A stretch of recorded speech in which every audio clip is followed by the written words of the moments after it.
Hello everyone, best education में आपका स्वागत है। आज हम पढ़ने वाले हैं एक नई story. Lesson number first, the lost child. अब इस नाम से ही आपको पता चल गया है कि चाइल्ड जो है इस स्टोरी में आपको जिस चाइल्ड के बारे में बताया गया है वो चाइल्ड जो है वो लॉस्ट है। लॉस्ट का मतलब क्या है? वो गुम हो चुका है। अब मतलब अपने मम्मी पापा से, पेरेंट्स से दूर हो चुका है। तो किस प्रकार से दूर हुआ है, क्या हुआ था, यह आपको अभी इस स्टोरी में पढ़ना है। ठीक है। A child goes to a fair with his parents. एक बच्चा जो है अपने मम्मी पापा के साथ एक मेले में जाता है।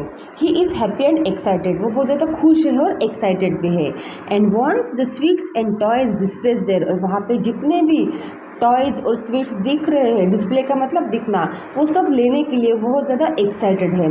But his parents don't buy them for him. लेकिन उसके पेरेंट्स जो है उसके लिए किसी भी चीज़ की खरीदी नहीं करते हैं। Why then does he refuse when someone else offer them to him. लेकिन जब समवन एल्स का मतलब कोई अदर पर्सन उसको ये सब ऑफर करता है, बेटा आप ये ले लो, वो ले लो, सब देने के लिए तैयार है, तो वो बच्चा लेने के लिए रिफ्यूज़ क्यों करता है? तो वो बच्चा लेने के लिए मना क्यों करता है? इसका रीज़न क्या है, ये आपको इस स्टोरी में अभी जानने को मिलने वाला है। ठीक है, let's start the story now. It was the festival of spring. ये जो फेस्टिवल था वो स्प्रिंग सीजन का फेस्टिवल था।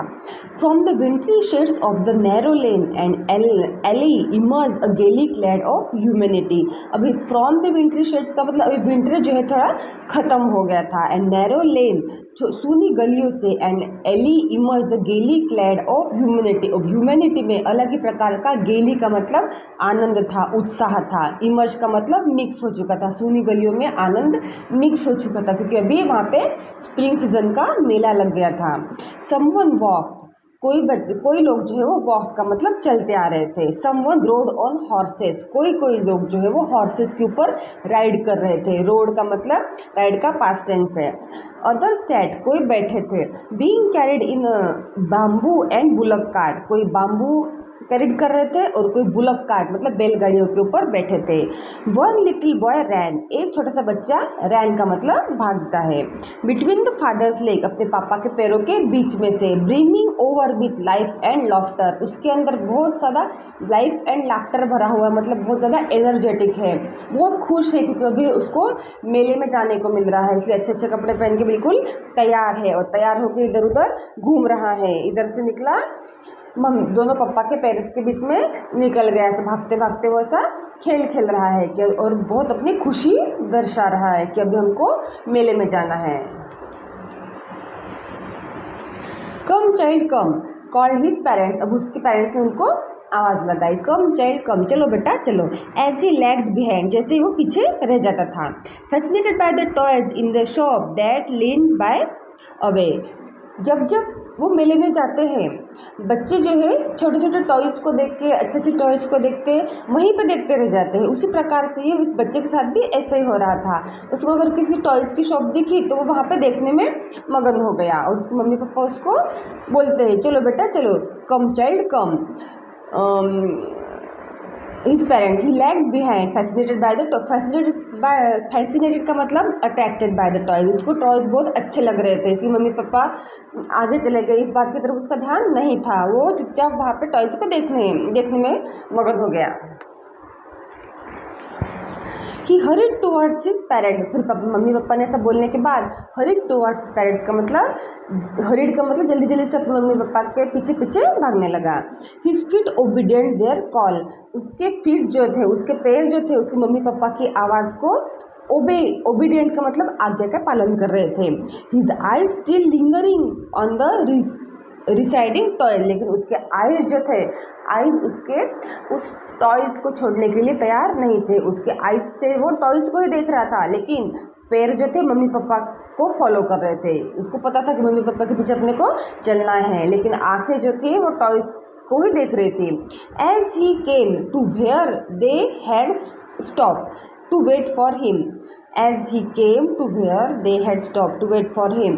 जहाँ जहाँ मम्मी पापा उसके लिए आवाज़ लगाते थे, उसका वेट करने के लिए वो आगे जाके रुक जाते थे। He could not suppress the desire of his heart. छोटा सा बच्चा था और अपने हार्ट की जो डिज़ायर थी वो सप्रेस नहीं कर पा रहा था। उसको जहाँ जहाँ अच्छा लग रहा था वो वहाँ पे सब भूल के रुक जाता था।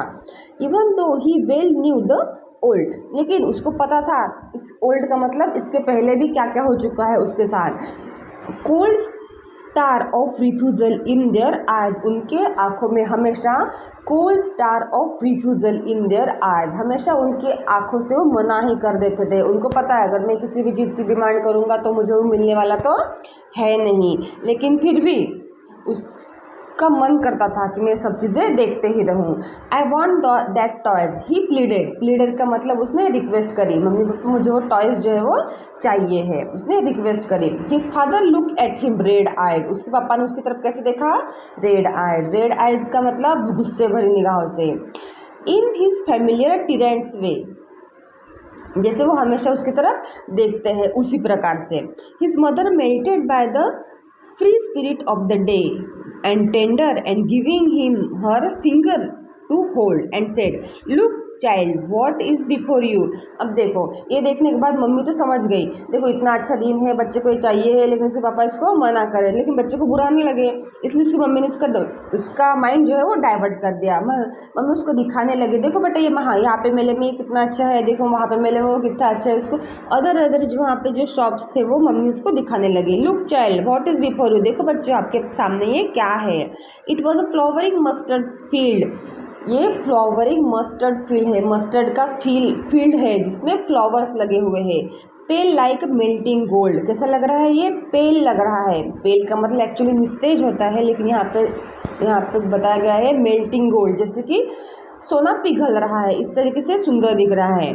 As it swept across miles and miles even land, और ऐसा लग रहा है कि सोना जो है माइल्स एंड माइल्स लैंड के ऊपर फैला हुआ है। A group of dragon flies were bustling about on their gaudy purple wings, intercepting the flight of long black bees or butterflies in search of sweetness from their flower। अब वहाँ पे क्या क्या है देखो, a group of dragon flies, बहुत सारे वहाँ पे ड्रैगन फ्लाइज है। Bustling about in the gaudy purple wing, अपने गॉडी पर्पल विंग्स जो है उनके साथ वो एक दूसरे के साथ इंटरसेप्टिंग कर रहे हैं। And flight along the black bee butterfly, intercepting का मतलब एक दूसरे को टकरा रहे हैं। And flight along the black bees butterfly, वहाँ पे फ्लाइट कर रहे हैं मतलब उड़ रहे हैं, किसके साथ, लॉन्ग ब्लैक बी, ब्लैक बीज पता है आपको, मधुमक्खियों को बीज बोलते हैं, ब्लैक कलर की थी वो, और बटरफ्लाई जो सुंदर सुंदर कलर के बटरफ्लाइज भी थे।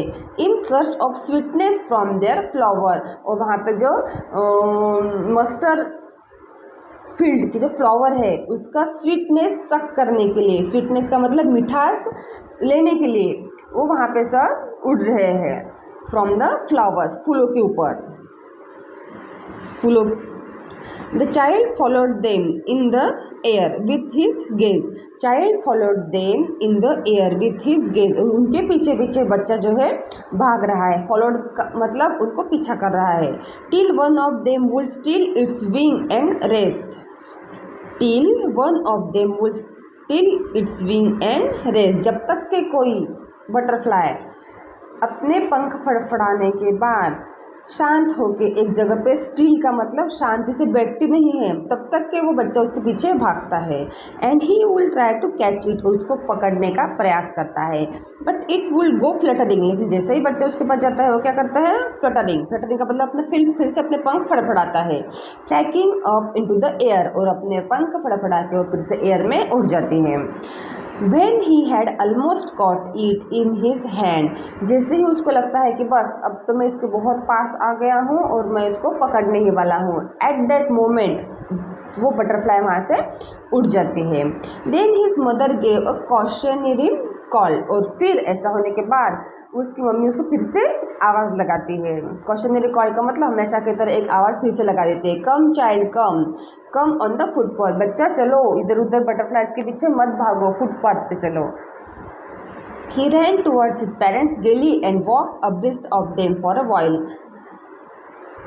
He ran towards his parents gaily, वो gaily का मतलब खुशी खुशी, हैप्पीली अपने पेरेंट्स के पीछे पीछे चलते रहता है। And walk abreast of them for a while, abreast का मतलब उनके आगे पीछे, साथ आगे पीछे अगल बगल में उनके घूमते रहता है। Being however left soon behind, attracted by the little insect and worm along the footpath that were teeming out from their hiding places to enjoy the sunshine. Soon left behind का मतलब जैसे वो अभी पीछे रह गया था, तो फिर उसके मम्मी पापा ने उसको फिर से आवाज़ लगाई, फिर से उसको पीछे, उनके पीछे पीछे वो चलने लगा। Attracted by the little insect, छोटे छोटे इंसेक्ट के लिए भी वो अट्रैक्ट हो जाता है। उसको लगता है क्या देखूँ क्या नहीं देखूँ, छोटे छोटे इंसेक्ट के पीछे लगता है, टॉयज़ के पीछे लगता है, जो वहाँ पे उसको चीज़ देखी है उनके पीछे वो खड़ा होकर देखने लग जाता है। And worm along the footpath, और वो क्या कर रहा है, फुटपाथ के ऊपर चल रहा है, फुटपाथ के ऊपर। And were teeming out from their hiding places to enjoy the sunlight, और इतनी ज़्यादा क्वांटिटी में वो सब वहाँ पे वॉर्म जो आए हैं, ऐसा लग रहा है कि वो उनके हाइडिंग प्लेसेस से बाहर आ चुके हैं टू एन्जॉय सनलाइट।